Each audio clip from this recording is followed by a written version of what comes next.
ఎవరా మీరు? ఎవరా?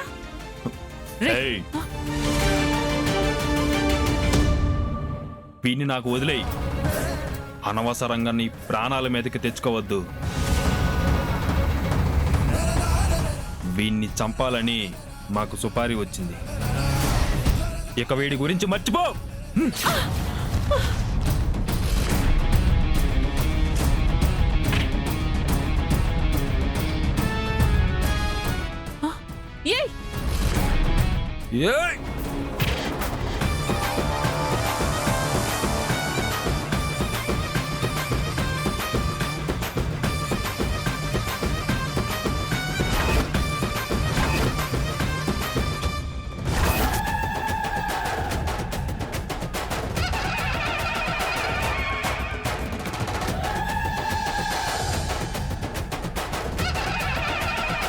నేను బ్రతికుండగా మీరు నా భర్త నా నుంచి ఎలా దూరం చేయగలరా?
మీకేం కాలేదు కదా?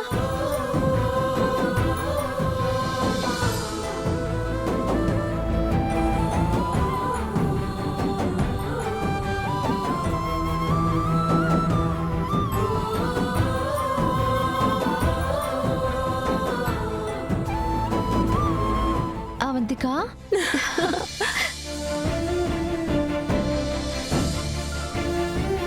ఎలా ఉన్నావు? నేను బాగున్నాను. అవును, మా ఆయన నీ దగ్గర ఎలా? ఏం జరిగిందో చెప్తాను విను. ఆ సౌమ్య నీ భర్తను దక్కించుకోవడానికి దర్శన్ మీద వశీకరణ విద్యను ప్రయోగించింది. అది దశలవారుగా మారి దర్శన్ను ఇబ్బంది పెడుతూ వచ్చింది. అందువలన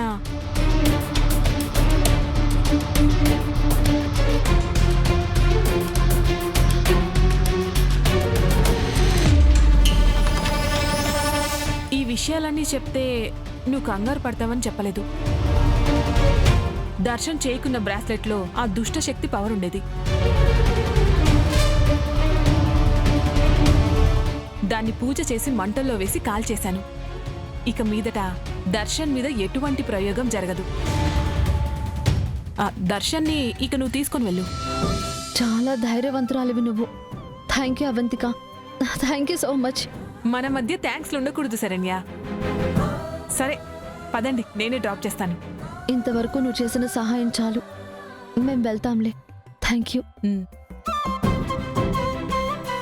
ఏవండి, పదండి. బాయ్.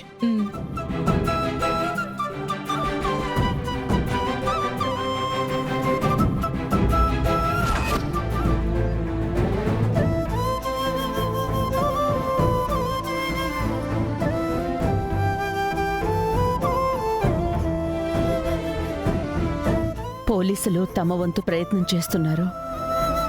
మా వంతు ప్రయత్నంగా నేను శరణ్య సిటీలోని అన్ని ఏరియాల్లోనూ దర్శన్ పోస్టర్స్ని అతికించాం. దర్శన్ ఎవరికైనా కనబడితే మనకు ఖచ్చితంగా ఫోన్ చేస్తారు.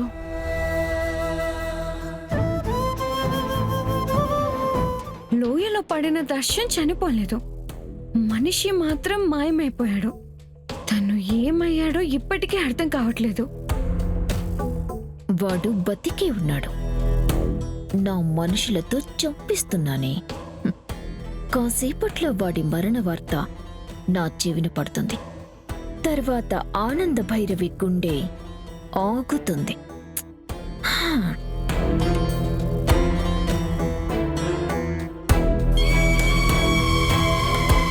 ఏం ఆలోచిస్తున్నావు? అదే దర్శన్ ఏమయ్యాడా అన్న విషయం గురించి. అనన్య, దర్శన్ గురించి ఆనంద్ గారు ఎటువంటి ప్రయత్నాలు చేస్తున్నారో వెళ్ళి తెలుసుకుందాం పదా.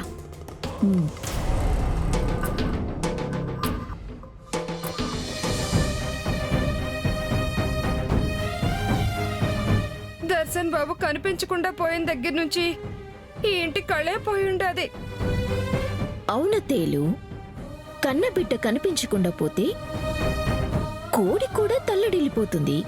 అటువంటిది మీరెంత బాధపడుతున్నారో మా అందరికీ అర్థమవుతుంది.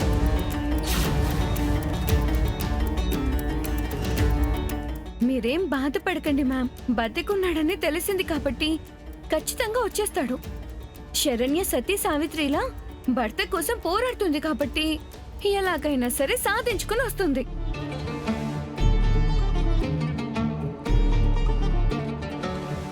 అత్తయ్య గారు,